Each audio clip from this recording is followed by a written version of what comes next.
दोस्तों ये हमारी इनकम टैक्स ट्यूटोरियल सीरीज़ की पहली वीडियो है जिसमें हम बात करने वाले हैं इनकम टैक्स का जो सैलरी वाला जो हेड होता है उसके बारे में बात करेंगे।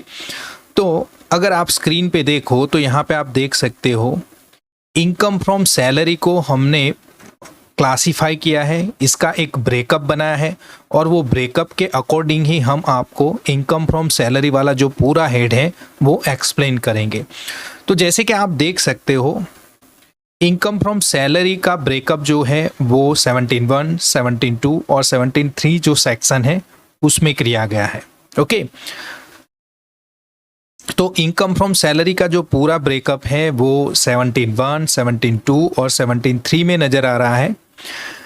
17(1) में बेसिक सैलरी प्लस अलाउंसेस होते हैं, 17(2) में परक्विजिट्स होते हैं, 17(3) में profit in लिeu of salary mean salary के अलावा और भी जो प्रॉफिट होते हैं वो जोड़े जाते हैं।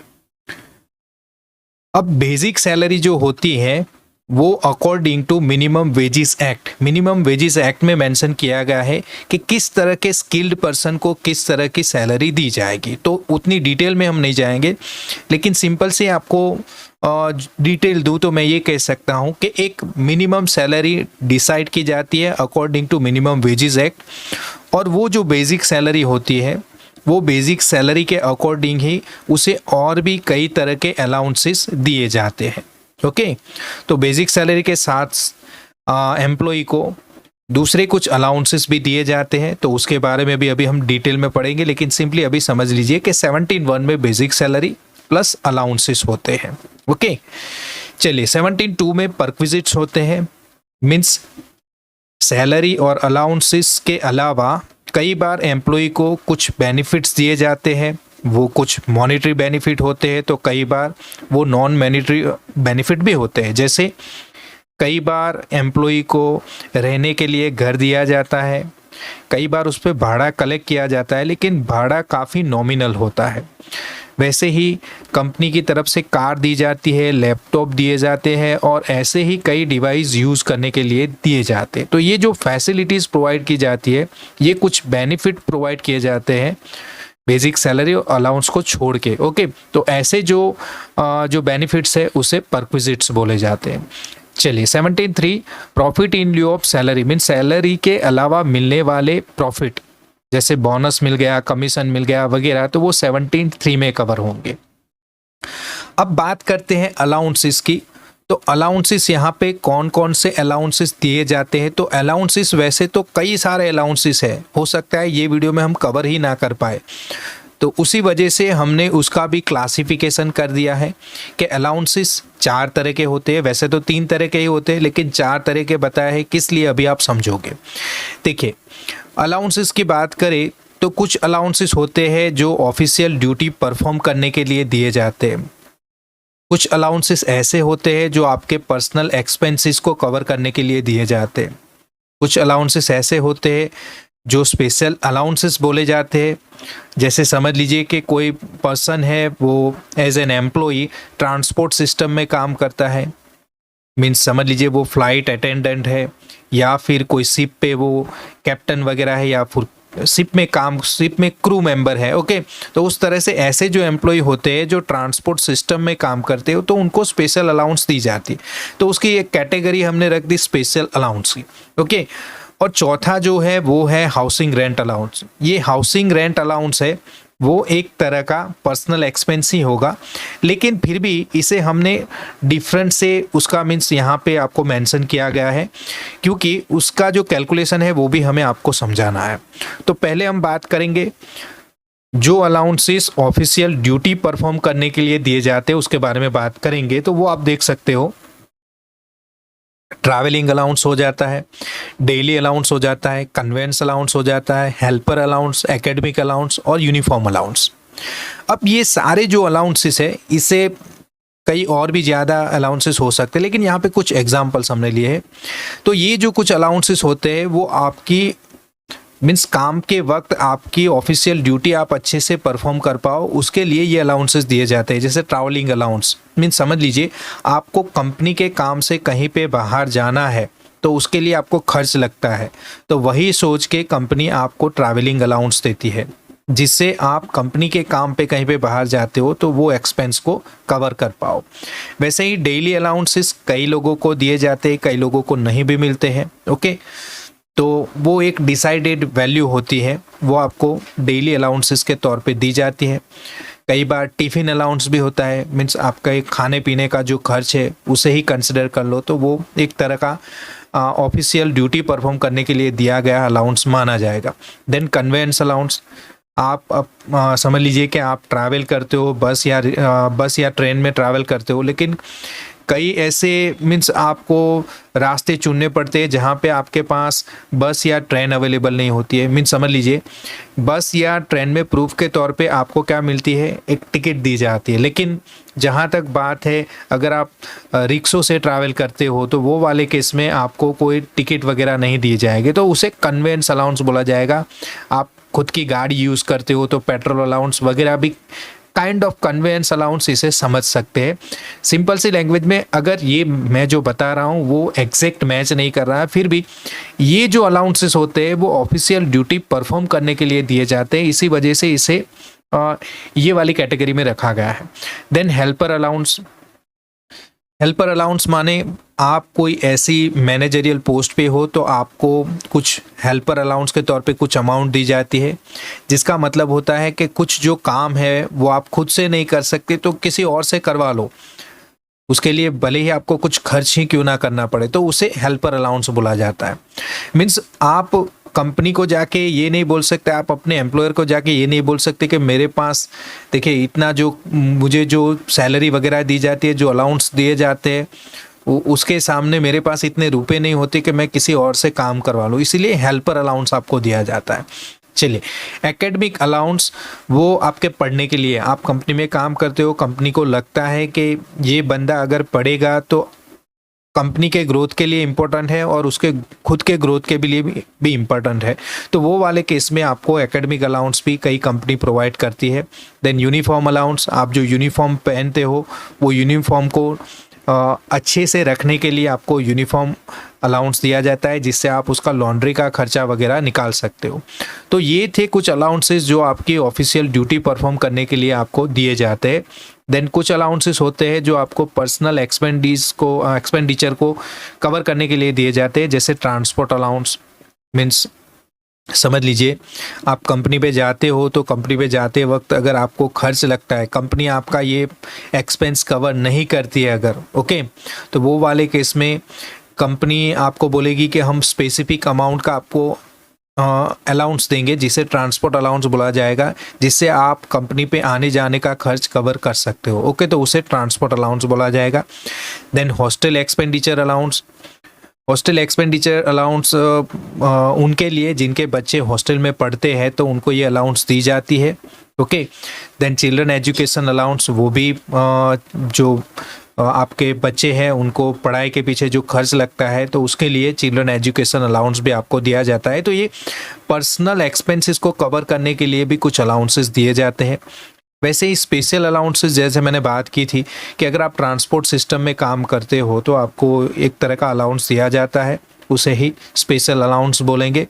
और स्पेशल अलाउंस के साथ आप ऐसा नहीं कि ट्रांसपोर्ट सिस्टम, कई और तरह के जो एम्प्लॉय होते हैं उनको डिफरेंट से स्पेशल अलाउंस दिया जाता है, जैसे सिटी कॉम्पेंसेशन अलाउंस आप बोल दो।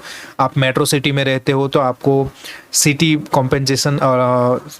कॉम्पेंसेशन अलाउंस भी दिया जाता है। ओके, तो ये कुछ तरह के स्पेशल अलाउंसेस होते हैं। देन हाउसिंग रेंट अलाउंस की भी यहाँ पे बात की गई है। ओके, आप मीन्स भाड़े पे रहते हो, आपका खुद का घर नहीं है, तो कंपनी आपको ये हाउसिंग रेंट अलाउंस देती है, जिससे आप अपने भाड़े का जो खर्च है वो निकाल पाओ। ओके, तो ये 4 तरह के मीन्स ये कैटेगराइज कर दिया है हमने, अदरवाइज इसमें कई सारे अलाउंसेस आते हैं। अब ये बात हुई अलाउंसेस की कि आपको बेसिक सैलरी प्लस कुछ अलाउंसेस भी दिए जाते हैं। ओके, अब जब आप इनकम टैक्स रिटर्न फाइल करते हो तो ब्रेकअप के तौर पे आपको 17(1), 17(2) और 17(3) में डिटेल डालनी होती है। साथ ही साथ उसमें आपको एग्जेम्पशंस भी क्लेम करने हैं। मीन्स कुछ अलाउंसेस ऐसे होते हैं जिसमें से आपको कुछ अमाउंट एग्जेम मिल जाएंगे। मीन्स समझिए 10,000 के आपको कोई अलाउंसेस मिली है तो उसमें से 5,000 अगर आपको एग्जेम्पशन मिलती है तो जो बाकी की 5,000 होगी वही टैक्सेबल रहेगी। अदरवाइज बाकी का आपका जो भी अलाउंस है उसमें से घट जाएगा और उसके ऊपर टैक्स नहीं लगेगा, तो उसे अच्छे से समझना है। तो एग्जेम्पशन का जो पूरा टॉपिक है वो काफ़ी इंपॉर्टेंट है, क्योंकि अभी जो अलाउंसेस आपने पढ़े वो हर एक के लिए डिफरेंट से क्राइटेरिया है एग्जेम्पशन क्लेम करने के लिए। जैसे आप यहाँ पे देखो अगर, तो बोला गया है exemption on allowances can be fully partly और रिक्वायर्ड स्पेसिफिक कैलकुलेशन।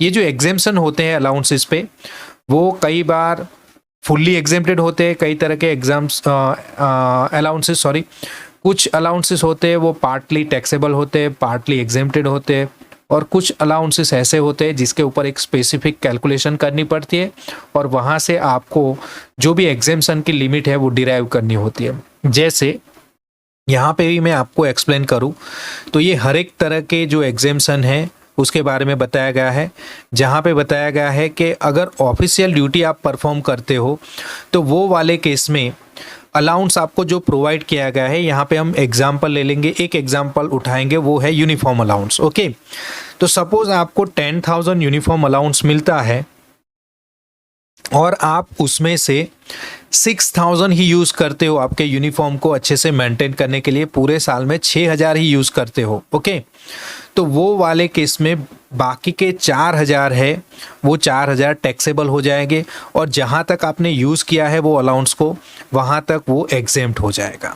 ओके, तो वो आपको क्लेम करना है कहाँ पे, आप जब अलाउंसेस की डिटेल भरोगे तो वहाँ पे बेसिक सैलरी प्लस अलाउंसेस की डिटेल जब आप डालोगे तो उसमें पूरा 10,000 डालना है। ओके, लेकिन जब एग्जेम्पशन क्लेम करना है तो ये सेक्शन 10 के अकॉर्डिंग आप एग्जेम्पशन कितना क्लेम करोगे, तो वो आप यूनिफॉर्म अलाउंस में क्लेम करोगे 6,000। ओके, मीन्स 10,000 में से 6,000 आपने यूज़ किए, बाकी के 4,000 होंगे वो टैक्सेबल कंसिडर हो जाएंगे।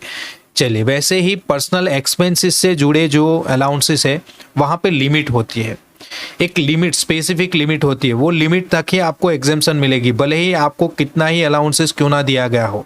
ओके, लेकिन एक लिमिट होगी, आप कितना खर्च करते हो नहीं करते हो कुछ भी नहीं देखा जाएगा, यही देखा जाएगा कि लिमिट कितनी है और लिमिट के अकॉर्डिंग ही आपको एग्जेम्पशन मिलेगी। जैसे समझ लीजिए कि चिल्ड्रन एजुकेशन अलाउंस की मैं बात करूं तो चिल्ड्रन एजुकेशन अलाउंस सपोज आपको पूरे साल में 20,000 मिला है। ओके, और आपके 2 बच्चे हैं, 2 बच्चों के लिए दिया जाता है और 2 बच्चे पढ़ते हैं तो उसके पीछे हर बच्चे के लिए 100 रुपये अलाउंस आप एग्जेम्प्ट क्लेम कर सकते हो।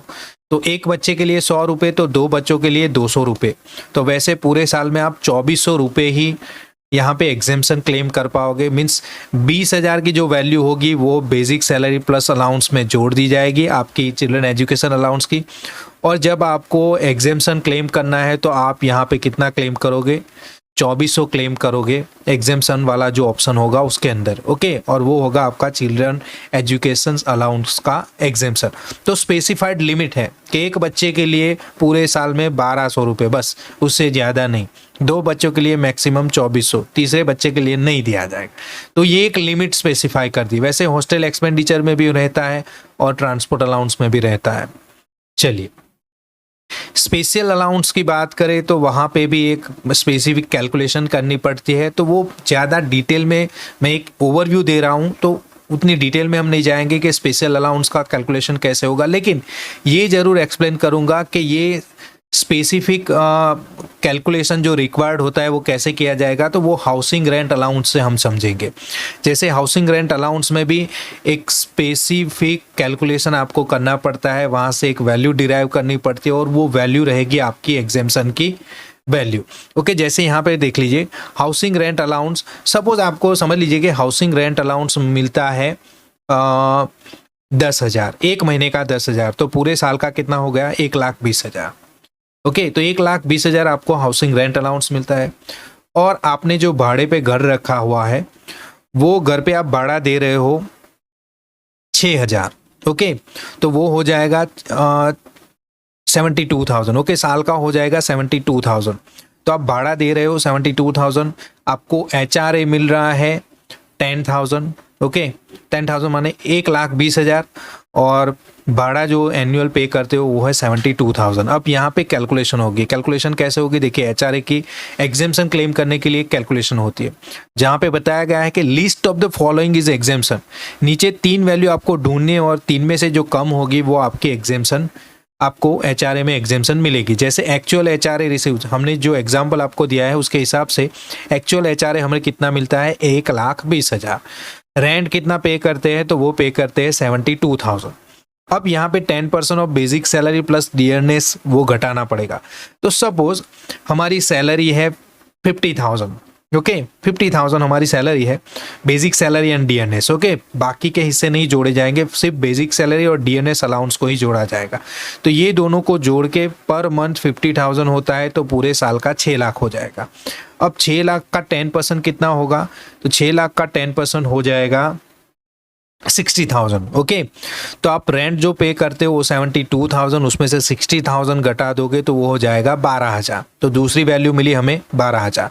और तीसरी जो वैल्यू है वो डिपेंड करती है आप मेट्रोपॉलिटन सिटी में रहते हो या फिर नॉन मेट्रोपॉलिटन सिटी में रहते हो। अगर आप मेट्रोपॉलिटन सिटी में रहते हो तो जो भी आपका basic salary plus dearness allowance होगा उसका 50% तीसरी वैल्यू होगा। और अगर नॉन मेट्रोपॉलिटन सिटी में रहते हो तो वो वाले केस में basic salary plus DNS allowance का 40% हिस्सा यहाँ पे तीसरी वैल्यू होगा।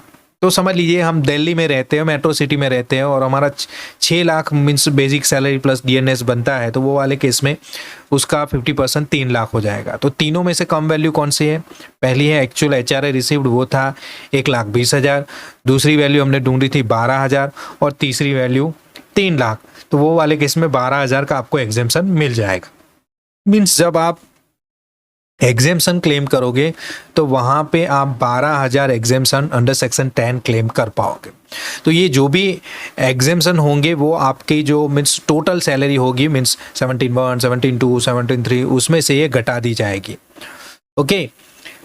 ये घटाने के बाद आपको कुछ डिडक्शन भी मिलते हैं, ओके। आपको इनकम टैक्स डिपार्टमेंट कुछ डिडक्शन भी देते हैं, जैसे स्टैंडर्ड डिडक्शन। अगर आप सैलरीड पर्सन हो तो आपको 50,000 तक का स्टैंडर्ड डिडक्शन मिल जाएगा। मीन्स आपकी जो भी सैलरी होगी, ओके 17,1, 17,2, 17,3 उसमें से एग्जेम्पशन को घटा दिया जाएगा और फिर वो घटी हुई जो वैल्यू होगी उसमें से 50,000 भी घटाए जाएंगे। तो स्टैंडर्ड डिडक्शन 50,000 मिल जाएगा। देन प्रोफेशनल टैक्स जो ज़्यादातर केसी में 200 रुपीज़ पर मंथ होता है, तो साल का 2,400 होता है ज़्यादातर केसेस में। अदरवाइज ये वेरी करता है, प्रोफेशनल टैक्स भी वेरी करता है कि कितना कटता है, लेकिन ज़्यादातर केसेस में कॉमनली वो 200 रुपीज़ देखा जाता है, तो वो 2,400 रुपये काटे जाएंगे इसमें से भी, ओके। तो स्टैंडर्ड डिडक्शन 50,000 का मिलेगा, फिर प्रोफेशनल टैक्स 2,400 वो भी कटेगा। देन एंटरटेनमेंट अलाउंस, अगर आप गवर्नमेंट एम्प्लॉय हो तब जाके आपको एंटरटेनमेंट अलाउंस का डिडक्शन मिलेगा, अदरवाइज प्राइवेट एम्प्लॉय को ये नहीं मिलेगा, ओके।